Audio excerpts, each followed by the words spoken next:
Bapak Ibu sekalian, kita melanjutkan pada juz 5 ya. Halaman 82. Halaman 82, nomor ayatnya 24 ya.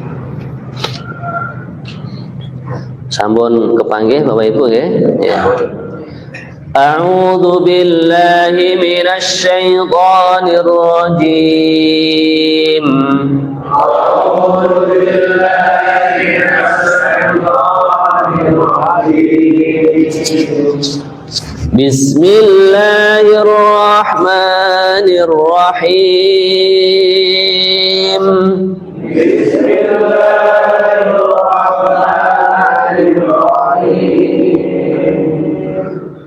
Wal muhsanatu minan nisa'i illa ma malakat aymanukum. Wal muhsanatu minan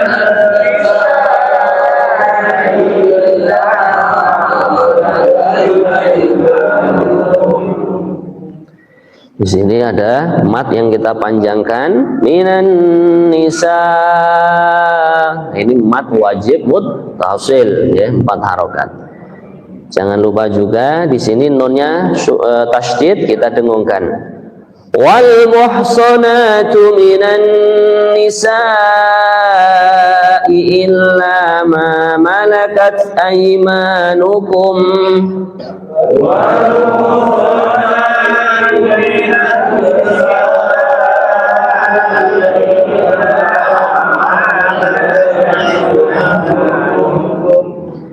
Kitaballahi alaikum.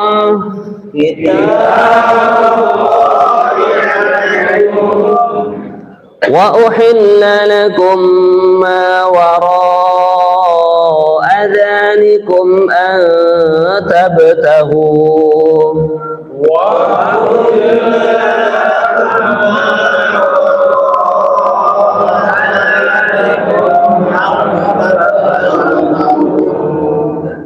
ini sama wara'a, ini namanya mad wajib muttasil ya, kita panjangkan 4 harokat. Wa uhilla lakum ma wara'a dhalikum an tabtaghu.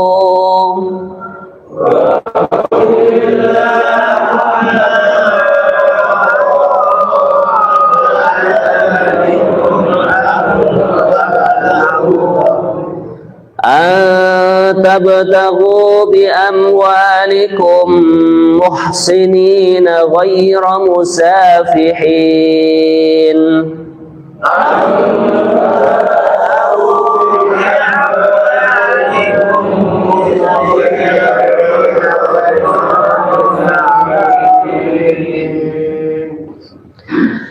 Famastamta'tum bihi minhunna fa'atuhunna ujurahunna fariidah.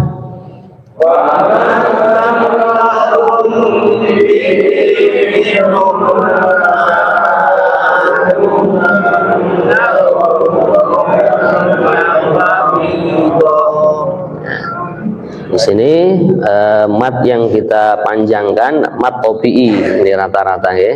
Famastamta'tum bihi, ini mat silah namanya. Kemudian fa'a ini mat panjang juga, tu panjang. Adapun fari ri ini juga panjang. Nah, ketika waktu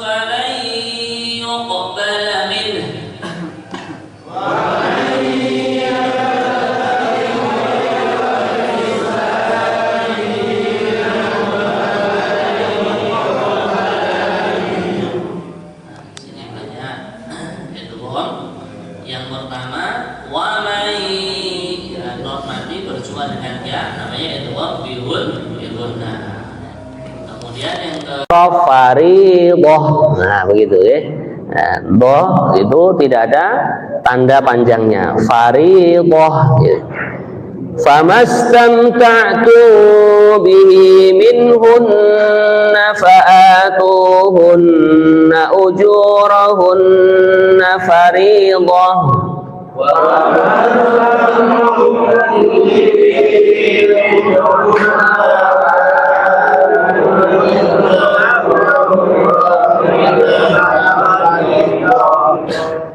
Wala junaha alaikum fima taradaitum bihi min ba'dil fariḍah.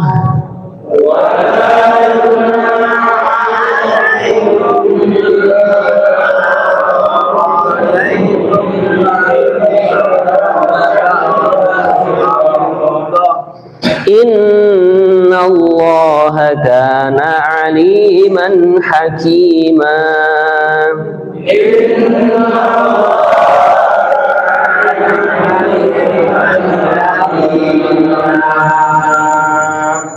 Wa man lam yastati' minkum qawlan an yankihal muhsanat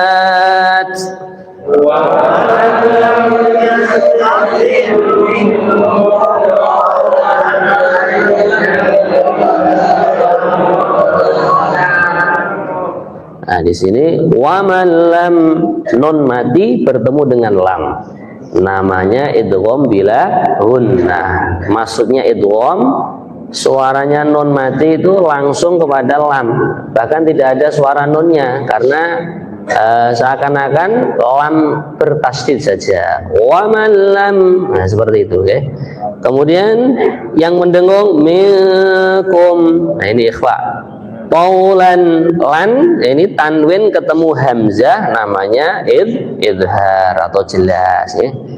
Wa man lam yastati' minkum qaulan an yankihal muhsanat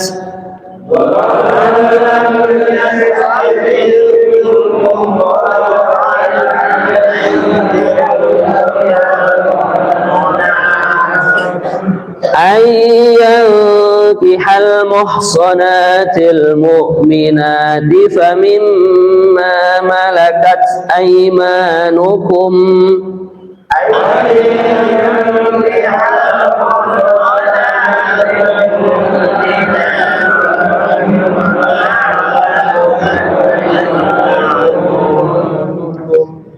famimma malakat aymanukum min fatayatikumul mu'minat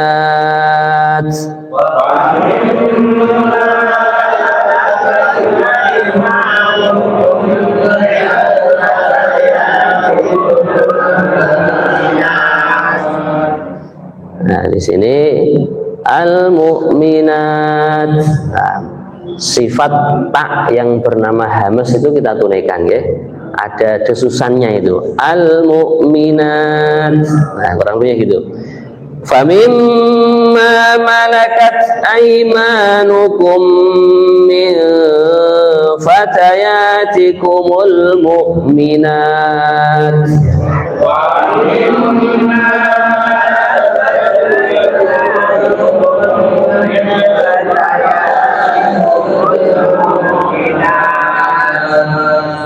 wallahu a'lamu biimanikum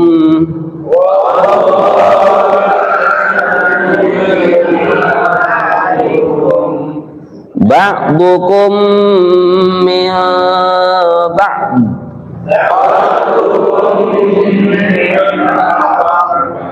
Nah, di sini mim mati ketemu mim, namanya idgham mimi atau idgham mislain, ya. Jadi kita dengungkan ba'dukum min ba'd.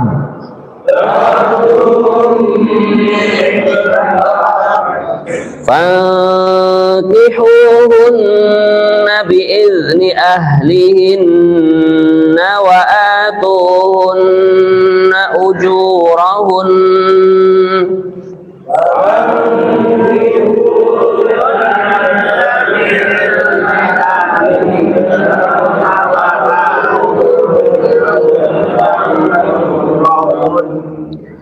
wa atuhunna ujurahunna bil ma'ruf بالمعروف محصنات غير مسافحات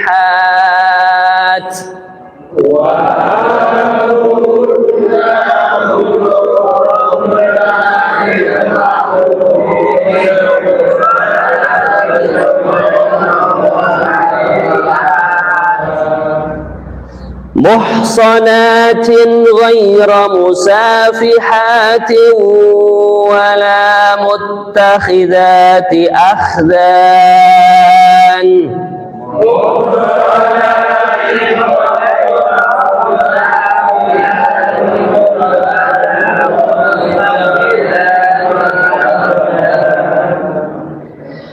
فإذا أحصن فإن أتين بفاحشة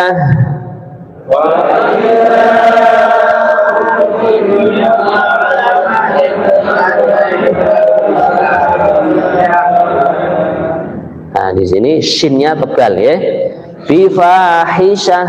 Nah, itu tidak ada tanda panjangnya, bifahisyah. Nah, gitu ya. Nah, ini kita wakafkan karena panjang ini ayatnya ini.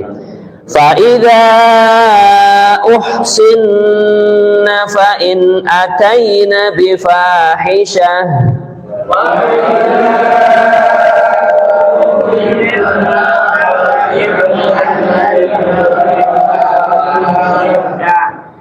بفاحشة فعليهن نصف ما على المحصنات من العذاب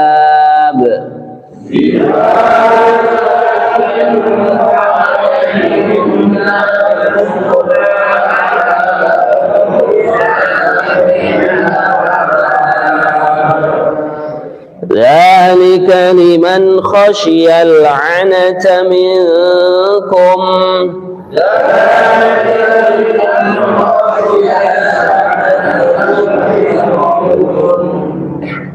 وأن تصبروا خير لكم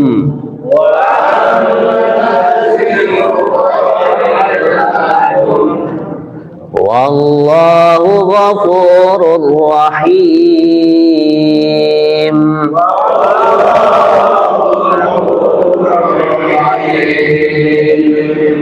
Nah, di sini sama itu bila guna pada kalimat ghafurur rahim ya, jadi ra yang berharokat dhammah ya, tanwin dhammah ketemu dengan ra. Nah, maka di sini bunyi tanwinnya sudah tidak ada lagi, yang ada adalah bunyi ra yang bertasydid.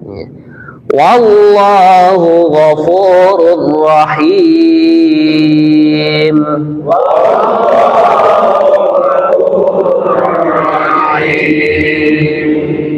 Yuridullahu liyubayyina lakum wa yahdiyakum sunanal ladzina min qablikum.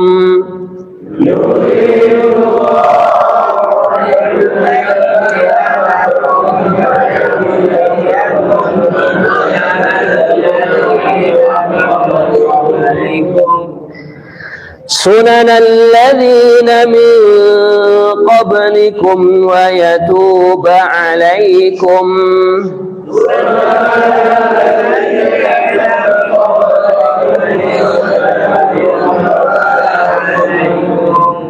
والله عليم حكيم.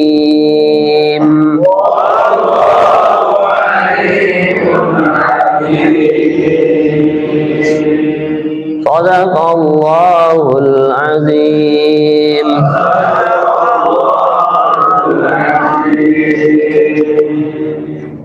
Semoga lantunan ayat suci Al-Quran yang kita baca diterima oleh Allah, amin ya. Dan kita selalu mendapatkan barokah dari Al-Quran, keluarga kita dibarokahi dengan berkahnya Al-Quran. Wabil khusus yang kita minta kuburan kita nanti diterangi dan dicahayai oleh nurnya Al-Quran.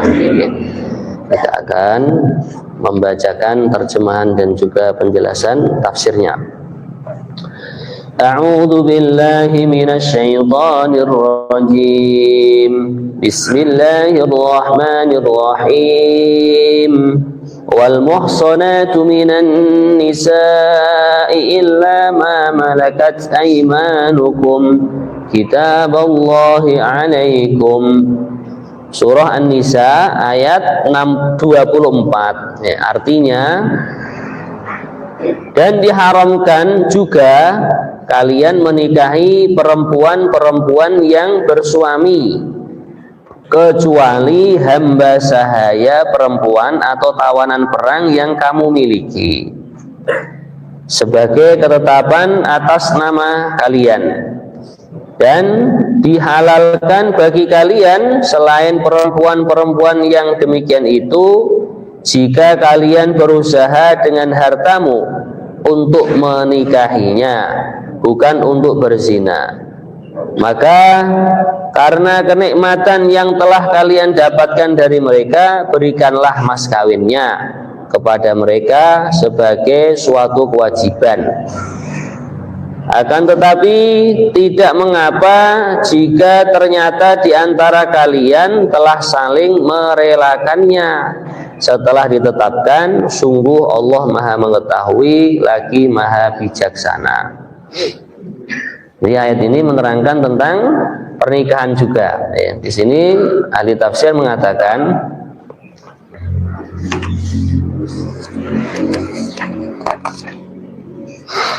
wal muhsanatu minan nisa'i illa ma malakat aymanukum. Artinya wa harrama 'alaikum nikahal mutazawwijat minan nisa.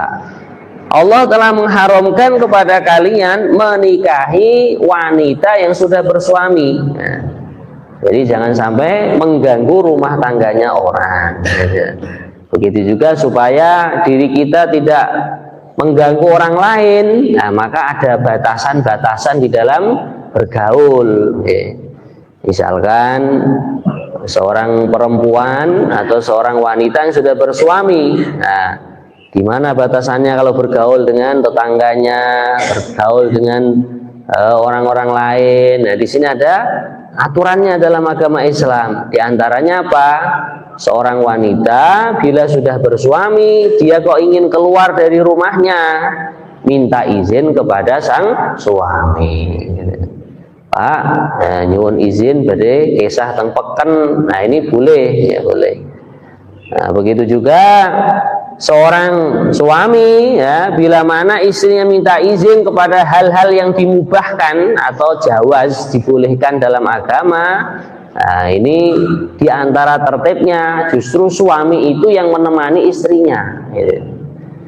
Insya Allah lagi. Nah, senajan pun sepuh nggih, boten napa-napa, teng pundi-pundi malah berdua gitu. Nah, jadi asli tertibnya seperti itu. Jadi seorang perempuan atau seorang istri mau shopping, mau shopping apa? Belanja ya. Nah, mau kemana saja sang suami hendaklah mendampinginya. Gitu. Lah, kemudian bila mana si suami kok belum bisa mendampingi karena ada hal-hal tertentu, maka hendaklah memilih putra laki-lakinya atau memilih iparnya, ya, saudara iparnya. Gitu. Berarti saudara si istri itu, gitu. Itu boleh gitu. Kemudian di sini, ya, diharamkan kepada kalian wanita yang sudah beristri untuk kalian nikahi. Ya. Wala tumsiku bi'isomil kawafiri. Nah, dan janganlah kalian menahan mereka itu dengan talinya orang-orang kafir di sini. Nah, maknanya apa? Kalau wanita kok misalkan ya sudah tidak ada kecocokan dalam rumah tangga, ya sudah boleh dilepas itu.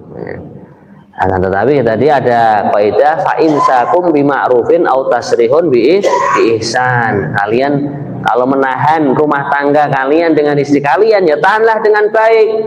Kalau kalian lepaskan, juga lepaskan dengan baik. Pertimbangan seorang laki-laki melepaskan atau menceraikan istri sudah diterangkan pada beberapa pertemuan yang lalu. Begitu juga seorang istri menggugat cerai kepada suami, ini sudah diterangkan juga. Mungkin karena ada uyubun nikah, cacat-cacat yang terjadi dalam urusan nikahnya. Wa uhilla lakum ma wara'a dzalikum an tabtaghu bi amwalikum muhsinina ghaira musafihin. Wa uhilla lakum nikahu ma siwahunna. Dihalalkan bagi kalian menikahi selain wanita yang sudah beristri, gitu. Bersuami, menikahi wanita yang tidak bersuami. Tabtaghu bi amwalikum. Nah, kalian mencari istri baik para laki-laki dengan harta kalian. Nah, jadi bukan balas itu gratis, bukan ya. Bukan malah istrinya yang memberikan mahar, juga bukan. Nah, tapi yang memberikan mahar adalah sang suami. Lah, tujuannya menikah di sini apa? Muhsinina, untuk menjaga farji, gitu. Menjaga diri dari perkara yang diharamkan oleh Allah Subhanahu wa ta'ala. Ghaira musafihin, iradata an tatlubun nisaa bi tariqin syar'iyyin. Kalian menghendaki untuk menikahi wanita dengan jalan syar'i. Nah, jalan syar'i itu bagaimana? Kalau wanita itu punya wali, ya datang dulu ke walinya, nembung ya, yang Jawa ya, melamar. Kemudian kalau tidak punya wali bapak, ya mungkin saudara kandungnya. Gitu. Kemudian di sini Allah Subhanahu Wa Taala menerangkan, famastamta'tum bihi minhunna fa'atuhunna ujurahunna fariidah, ay fama taladztum bihi minan nisa bin nikah fa'atuhunna muhurahunna. Bagi para laki-laki yang telah bertaladzuz, taladzuz itu ngalap kepena. Ngalap kepena itu ya bersenang-senang, berlezat-lezatan dengan seorang perempuan yang menjadi istrinya. Maka kewajibannya adalah fa'atuhunna ujurahunna fariidah. Kalian berikan maharnya. Faridotan itu fardu hukumnya. Memberikan mahar adalah fardu. Nah, di sini tertibnya bagi kaum laki-laki yang paling baik memberikan mahar kepada istri adalah yang paling banyak, gitu. Bukan hanya 10.000. Jenengan itu disukani badane istrine jenengan seumur hidup ya, gitu. Makanya ada batasannya, gitu. Semakin banyak dalam memberikan mahar semakin baik. Lah, kalau untuk para wanita, tertibnya sebaik-baik wanita itu yang paling ringan di dalam memberikan mahar. Sehingga apa? Ya sudah, maksud dan tujuan nikah itu didapatkan, yaitu membikin keturunan, gitu. Nah, maka sebaik-baik wanita adalah bila mana menikah memberikan mahar kepada suami yang paling ringan. Di Sahih Bukhari diterangkan, ada seorang sahabat ingin menikahi dengan seorang wanita. Seorang wanita tersebut aslinya memberikan dirinya kepada Nabi. Nah, ini khususiat untuk Nabi ya. Nah, keistimewaan untuk Nabi, bukan untuk orang lain. Maka Nabi diam saja. Ketika diam, sahabat tadi bertanya, ya Rasulullah, kalau engkau tidak memerlukan untuk menikahi sahabiat wanita sahabat tersebut, maka saya pun siap menikahinya, gitu. Akhirnya Nabi bertanya, lah kamu punya mahar apa? Gitu. Aku nggak punya apa-apa ya Rasulullah. Gitu. Ya sudahlah, kamu usaha, walaupun cincin yang terbuat dari besi, nggak harus dari emas, nggak harus dari perak. Gitu. Maka akhirnya sahabat tadi mencari, nggak punya ya Rasulullah. Saya itu nggak punya apa-apa. Gitu. Punya saya sarung yang saya pakai, sarung kok, jadi hanya untuk menutupi pusar sampai lutut. Gitu. Nah, nanti kalau sarung kamu bikin mahar, kamu akhirnya telanjang toh. Gitu. Nah, akhirnya sudahlah, sekarang kamu punya pengalaman ilmu apa? Gitu. Ya, saya punya hafalan Al-Quran surat ini, surat ini, surat ini. Maka akhirnya Nabi mengatakan, ya sudahlah, maharnya istri yang kamu akan nikahi, ajari dia dari Al-Quran yang kamu hafal itu. Nah, Nah, akhirnya dinikahkan. Nah, maharnya adalah berupa mengajari Al-Quran. Nah, di sini para ulama ahli fikih mengatakan, jadi mahar itu boleh berupa manfaat, berupa kemanfaatan, tidak berupa benda itu boleh. Misalkan si laki-laki itu pandai menjahit, pandai memasak, sudahlah saya tak menjahit di tempat kamu gratis, nggak usah dibayar sebagai mahar untuk dirimu. Nah, itu juga boleh. Saya punya keahlian begini begitu, ilmu yang saya miliki akan saya tularkan kepada kamu sebagai mahar pernikahan kita. Itu namanya mahar manfaat. Kemudian hadirin yang mulia, Allah Subhanahu wa taala berfirman, "Wala junaha 'alaikum fima taradaitu bihi min ba'dil fariidhah." Ai la itsma 'alaikum fima asqatna minal mahri biridahunna. Ini seandainya para wanita atau para istri ketika dinikahi suaminya kok menggugurkan mahar, di sini la junaha, tidak ada dosa. Boleh-boleh saja.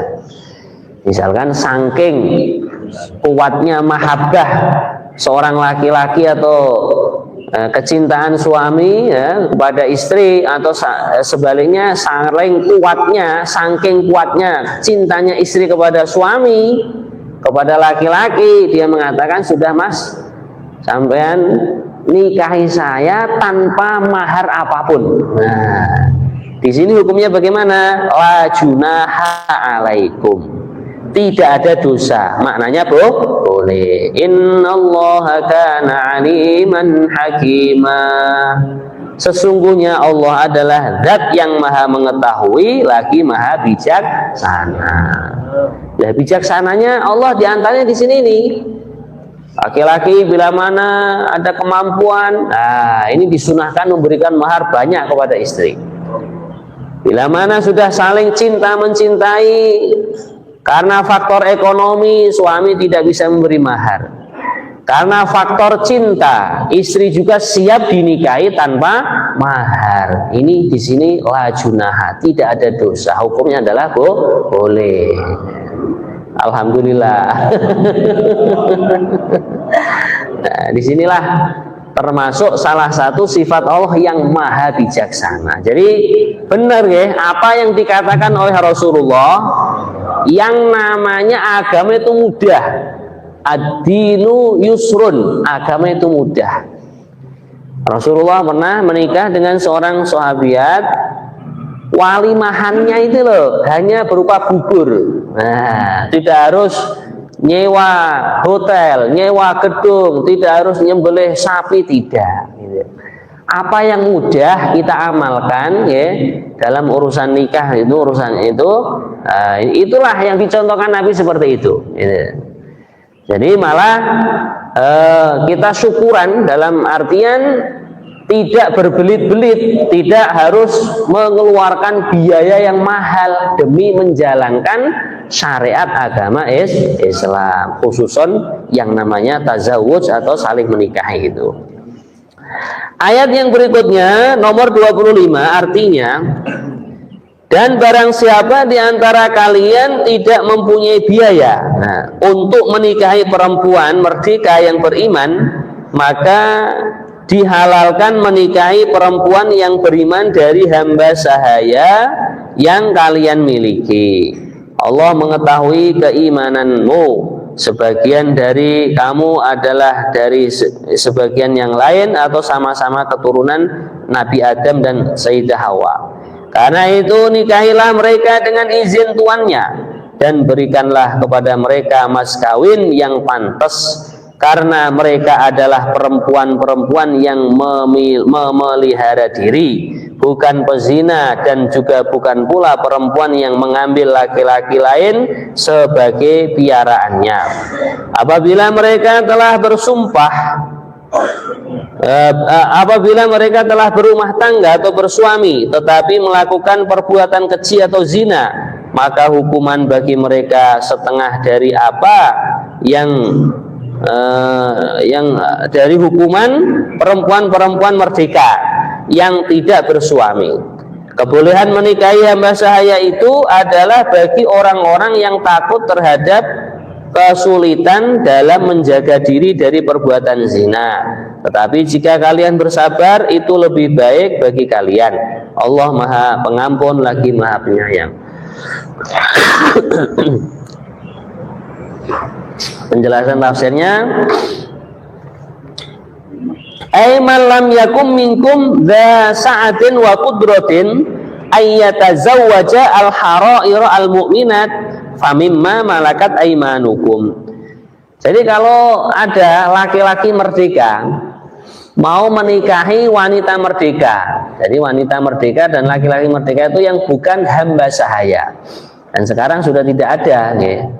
Cuman kadang orang itu kalau menjadi TKI atau TKW itu sama doronya sana itu dihitung budak katanya. Nah maka ini tidak boleh sebenarnya. Jadi kalau laki-laki merdeka ingin menikahi wanita merdeka kok tidak ada kemampuan, dan memang itu Pak, di kalangan orang Arab itu biasanya sebagian wanita itu memang atau sebagian suku minta mahar yang tinggi. Waktu kita haji tahun 2015 itu jumpa sama sopir taksi itu asli orang Madinah itu. Saya tanya, sudah berapa anaknya Pak? Saya masih bujangan, belum nikah saya itu. Sudah berapa usianya? Kalau tidak salah 33 atau 32 antara itulah. Ya kenapa kok nggak nikah itu? Mahal Pak di sini nikah itu. Nah, minimalnya itu menyiapkan uang sekian ribu real Saudi gitu. Itu kalau dirupiahkan saya hitung minimalnya biaya nikah itu 200-an juta. Nah, maka di sini seandainya ada laki-laki merdeka ingin menikahi wanita merdeka kok nggak ada kemampuan karena mereka jual mahal, boleh menikahi wanita yang dari hamba sahaya atau budak, itu boleh. Nah itu murah, lebih murah itu. Nah. Kemudian hadirin yang mulia,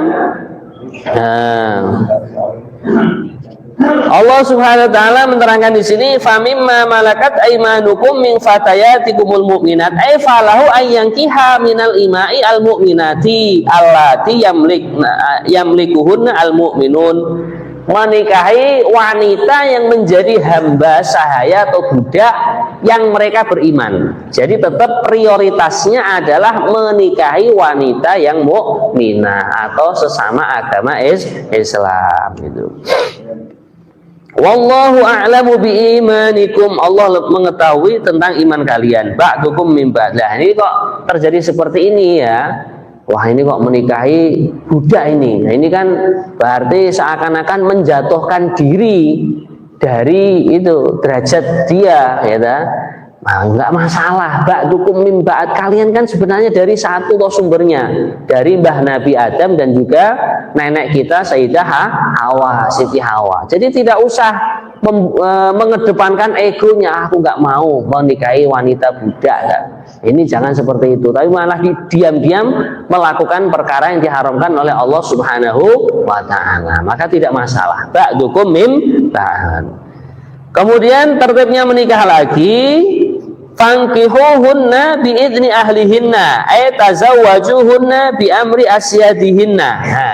Menikahi budak perempuan ini tertibnya minta izin kepada tuannya. Nah, bukan asal comot saja ya. Nah, tapi mintalah izin kepada sayyidnya. Datang baik-baik, Pak Bos atau juragan atau tuan, saya berniat untuk menikahi budak jenengan. Itu nanti setelah terjadi kesepakatan baru dilaksanakan yang namanya akdun nikah. Kemudian wa atuhunna ujurahunna bil ma'ruf idfa'u lahunna muhurahunna an thayyibi nafsin. Kalian semua berikanlah, walaupun budak yang dinikahi, berikanlah kepada mereka mahar dengan kelonggaran jiwa, bukan terpaksa. Muhsanatin ghaira musafihat ay afifat. Pilihlah wanita yang menjaga diri dari perkara yang haram, terutama yang dinamakan zina. Jadi ini tertibnya nikah seperti itu. Wala muttakhidati akhdan. Nah, dan juga pilihlah wanita yang memang betul-betul jelas dia itu tidak menyembunyikan dirinya berbuat zina gitu. Wala mustatiratin bizina gitu. Fa idza uhsinna fa in ataina bi fahishatin fa 'alaihinna nisfu ma 'alal muhsanati minal 'adzab. Jadi seorang wanita budak bila mana sudah bersuami atau belum bersuami juga, mereka mengerjakan bifahisyah, perkara yang jorok, yaitu maksudnya zina di sini, maka hukumannya adalah separuhnya wanita merdeka. Jadi kalau wanita merdeka itu yang belum pernah nikah, kalau berbuat zina akan dicambuk 100 kali. Berarti kalau ada budak nggak punya suami atau belum nikah, kalau berbuat zina, cambukannya adalah separuhnya, yaitu 50 kali. Dzalika liman khasyal 'anata minkum. Innama yubahu nikahul ima'i liman khafa 'ala nafsil wuqu'a fi zina. Jadi laki-laki tadi yang diperbolehkan menikahi perempuan budak atau perempuan hamba sahaya, ini bagi mereka yang libidonya tinggi, syahwatnya tinggi, kemudian mau nikahi wanita merdeka tidak mampu, akhirnya alternatifnya menikahi wanita budak atau hamba sahaya. Lah seandainya kok masih kuat bersabar, wa tasbiru khairul lakum, ay sabrukum wa ta'afufukum an nikahina afdalu. Jika seorang laki-laki tadi kok bersabar, sudahlah aku tak sabar aja mau nikahi wanita merdeka juga tidak mampu, tidak punya uang untuk bayar mahar dan lain sebagainya, sudahlah aku tak sabar. Khairul lakum, itu lebih baik bagi kalian. Jelas insyaallah ya. Wallahu ghafurur rahim, yang artinya dan Allah lah Maha Pengampun lagi Maha Kasih Sayang.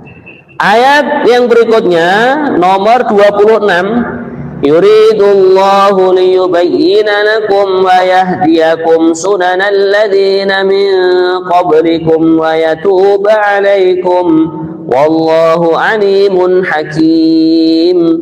Allah hendak menerangkan syariatnya kepada kalian dan menunjukkan jalan-jalan hidupnya orang yang sebelum kalian, para nabi dan orang-orang soleh, dan dialah Allah menerima taubat kalian. Allah Maha mengetahui lagi Maha bijaksana. Jadi ayat ini menerangkan aturan begini begitu. Nah, Allah membuat aturan, kalau menikahi wanita bayarlah maharnya, bahkan kewajibannya itu termasuk bayar mahar tadi. Bila mana ada laki-laki merdeka ingin menikahi budak, tetap izin kepada sayyidnya. Nah, maka di sini Allah semuanya menghendaki, yuridullahu liyubayyina lakum, ingin menjelaskan kepada kalian jalan yang benar ya seperti ini, gitu. Nah, inilah jalan yang lurus, jalan yang diridhoi oleh Allah Subhanahu wa ta'ala. Kemudian wa yahdiyakum sunanal ladzina min qablikum. Allah ingin menunjukkan kepada kalian. Sunnah itu diantara maknanya aturan hidup. Aturan hidup orang-orang sebelum kalian, para nabi, para rasul, orang-orang soleh ya seperti itu. Nah, kemudian seandainya tergelincir dalam hal-hal yang dihitung maksiat atau dosa di sisi Allah, jangan putus asa. Wa yatuba 'alaikum, Allah juga masih menerima tobat kalian. Malam yughrir, selagi nyawa belum ditenggorokan. Wallahu alimun hakim, Allah Maha mengetahui lagi Maha bijaksana. Jadi seperti itulah bentuk rahmahnya Allah, kasih sayangnya Allah kepada hamba. Allah menurunkan aturan-aturan agama, Allah menerima taubatnya hamba, Allah menunjukkan jalan-jalan yang maslahat untuk hambanya seperti ini, seperti itu. Tinggal kita berusaha mempelajari, setelah dikuasai ilmunya diamalkan, insya Allah. Terima kasih. Dua saudara yang pertama dari ibu boleh sekitar pernikahan, boleh yang lain.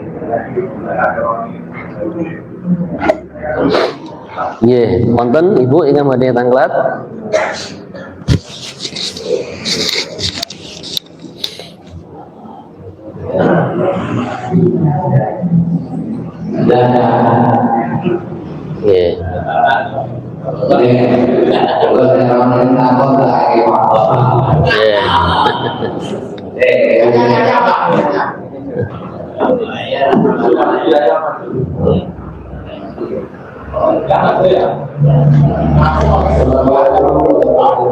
Waalaikumsalam warahmatullahi wabarakatuh.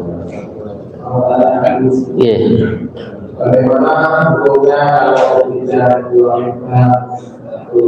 kedua, bagaimana hukumnya terima orang tua yang tiga, bagaimana hukumnya kemudian uang ada 3 pertanyaan ya.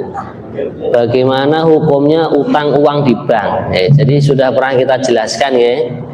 Akad utang piutang itu hukumnya adalah boleh. Bahkan termasuk sebagian ulama mengatakan sunnah ya. Karena Nabi itu pernah berhutang kepada orang non muslim, orang Yahudi. Jaminannya adalah baju besi beliau, baju perang beliau.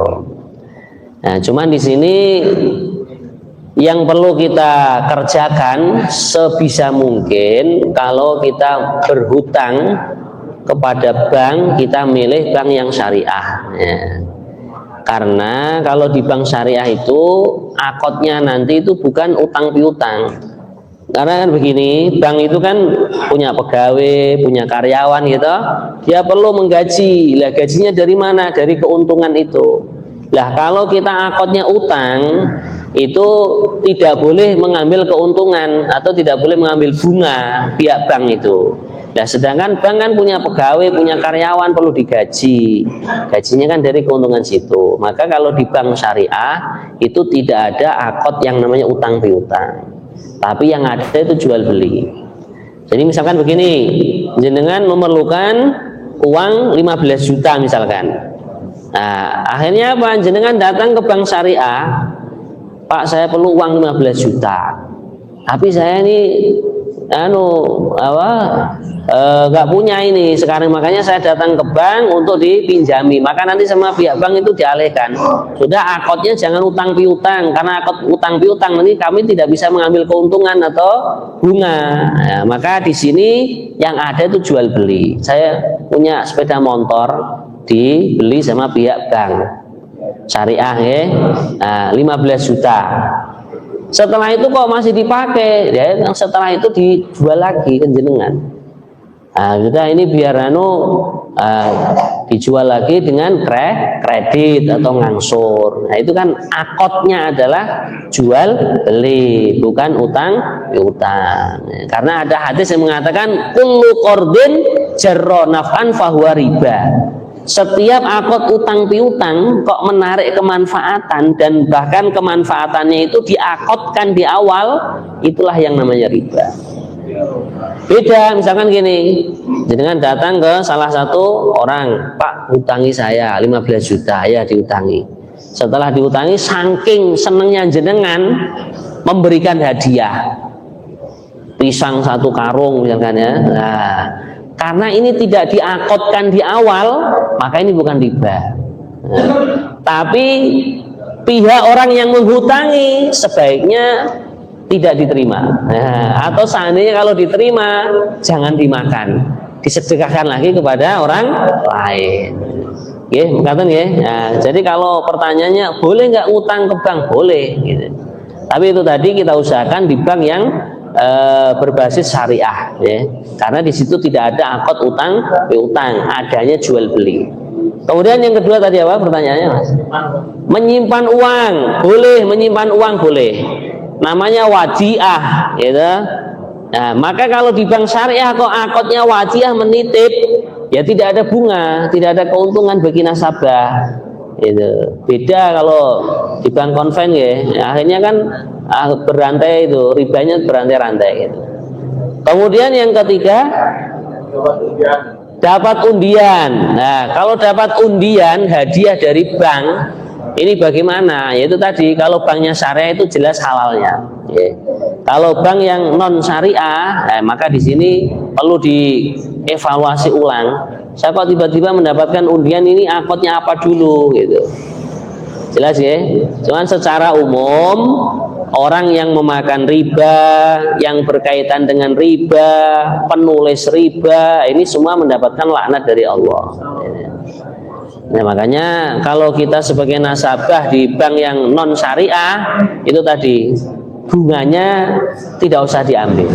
Atau kalau seandainya diambil, jangan dibuat keluarga kita. Ya, belikan apa itu paving, ya, buat paving jalan di kampung kita, belikan kloset untuk bangun WC di masjid kita atau di kampung kita. Ngaten ta nggih? Nggih. Monggo.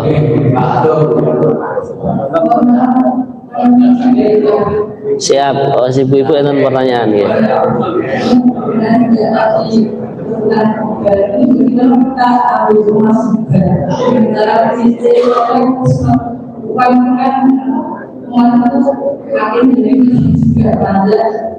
ini digunakan misalkan untuk persiapan fasilitas sekolah, misalkan waktu sekolah. Saya kan tidak tahu sudah pakai. Pertanyaan ini pun, bagaimana hukumnya membeli emas? Ngerti ya? Kurang begitu jelas ibu. Sakit di. Iya, membeli emas secara angsur ya. Nah, jadi ini perkembangan fatwa atau keputusan bahsul masail dari para alim ulama ya. Ini sebagian itu sekarang membolehkan membeli emas secara cicilan. Ya, secara cicilan. Kalau nggak salah mengikuti pendapat Imam Hanafi atau Imam Maliki gitu. Kalau dalam mazhab Syafi'i kenceng, fatwanya itu tegas. Kalau membeli emas harus secara kontan, tidak boleh mencicil gitu. Nah, makanya itulah hikmah dari hadisnya baginda Nabi, perbedaan pendapat di antara alim ulama itu juga ada rahmatnya Allah di situ. Ikhtilafu ummati rahmatun. Nah, jadi kalau misalkan kok sudah urgent kita perlu beli emas dengan nyicil misalkan ya tidak apa-apa, kita mengikuti pendapat ulama yang membolehkan. Asalkan tidak keluar dari ulama ahlu sunnah wal jamaah. Ini sekarang kan lagi ngetren nih, ya. Bahkan membeli emasnya pun nggak perlu datang, cukup lewat aplikasi, ya. Nah, maka di sini setelah diteliti oleh teman-teman yang bergerak di perbankan syariah, ada ternyata pendapat mazhab Imam Hanafi, gitu, membolehkan. Gitu. Perkataan ibu, ya. Yeah. Assalamualaikum warahmatullahi wabarakatuh. Waalaikumsalam. Saya itu sendiri. Kalau kita itu sama.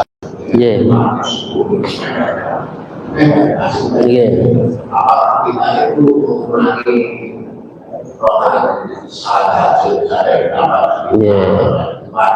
Itu namanya. Dan kedua, Rasulullah itu saya ingat kepada ekonomi itu tidak lagi seorang apapun. Karena itu yang dari ada sifat yang sama saya makanya berhasil berbagai sifat dan apa itu kita harus kita itu istighfar atau kita cukup dalam aku harus mengambil seniman itu adalah dulu saya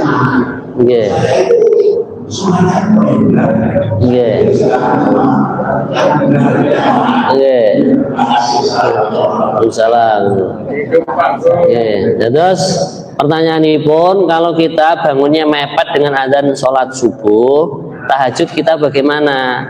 Ya kita kerjakan secukupnya. Ya misalnya kita sudah istiqomah 6 rakaat, 8 rakaat, tapi suatu malam kok agak kesiangan, cukupnya 2 rakaat, ya kita kerjakan 2 rakaat itu. Nanti yang lain kok sudah azan subuh, nah maka itu kita tetap mengerjakannya untuk menjaga keistiqomahan, cuman itu nanti niatnya bukan sholat tahajud karena sudah habis waktunya, atau diniatkan sholat tahajud tapi niatnya kok qadha, itu juga boleh. Nah, misalkan jenengan pun biasa istiqomah tahajudnya 10 rakaat misalkan, ternyata suatu malam kok hanya cukup 4 rakaat, ya tetap kerjakan 4 rakaat itu. Yang 6 rakaat ini nanti niatnya adalah qadha atau boleh diganti dengan sholat hajat, sholat taubah, tetap menjaga istiqomah bilangan 10 rakaat tadi. Kalau habis adzan subuh masih boleh. Kalau setelah sholat subuh ini di sini tidak boleh. Mengerjakannya nanti setelah munculnya matahari, itu tetap dihitung mengqadha. Nah, bahkan di dalam kitab Riyadhus Shalihin, orang kok malam hari niat tahajud ternyata terkejut.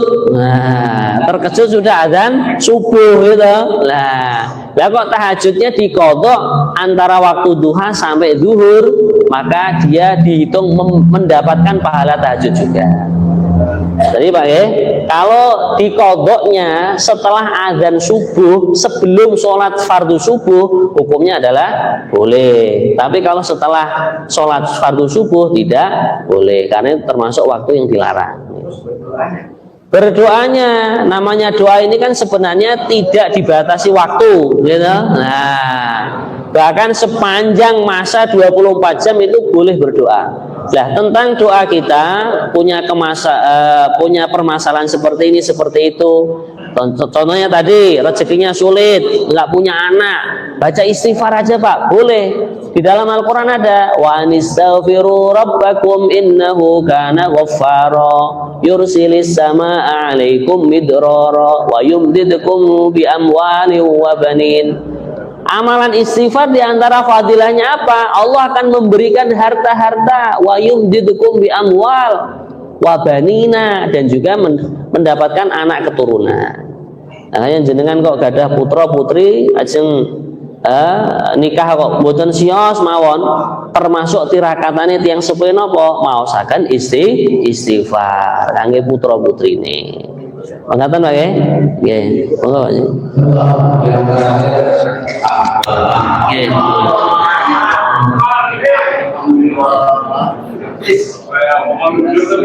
Assalamualaikum warahmatullahi wabarakatuh. Saya cuma satu aja.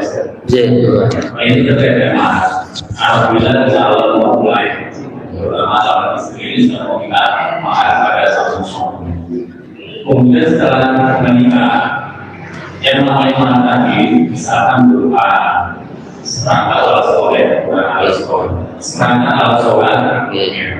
Namun serangka ala sholat ini tadi itu tidak digunakan oleh istri yang sudah mengenal tersebut. Ya, misalkan itu sudah disiapkan saja, kemudian rumah dan sebagainya, termasuk di dalam Al-Quran. Namun alat tersebut ini tidak digunakan oleh istri. Terus apakah boleh suami menggunakannya gitu? Ya, apakah ini bisa dimanfaatkan untuk yang lainnya? Waalaikumsalam. Jadi kita jelaskan Bapak Ibu sekalian, yang namanya mahar, ya, yang namanya mahar bila suami sudah mengqabul itu nikah, saya terima nikahnya, maka mahar ini adalah miliknya istri. Seandainya istri tidak pakai, lah kok suami mau pakai, ya minta izin. Oh, ini sudah hartanya istri kok. Ya. Tapi mosok sajadah mahar dipakai suami kok nggak boleh. Nah, teman-teman. Jadi kita kembali kepada aslinya. Aslinya mahar bila mana sudah terjadi ijab kabul adalah miliknya si istri. Bila mana sang suami atau orang lain kok ingin memanfaatkan atau menggunakan, hendaklah minta izin kepada istri. Kata nah, jadi boleh saja, boleh kalau mau dipakai suami juga boleh. Tapi mosok suami pakai mukenanya istri kan? Ya begini ya sajadahnya atau tasbihnya atau Al-Qur'annya, ya itu sebenarnya kan sudah menjadi miliknya istri, maka suami kalau ingin pakai mintalah izin kepada istri. Begitu juga misalkan maharnya uang, maharnya emas, suami mau kerja nggak punya modal, nah maka minta izin kepada istri. Dek, aku ini mau kerja, buka warung makan, buka gerobak bakso, gerobak es teler, mau bikin gerobaknya nggak punya uang, gimana kalau mas kawin kamu itu saya utang dulu. Nah, tertib agama seperti itu. Nggak tahu ya? Oke, apa sih?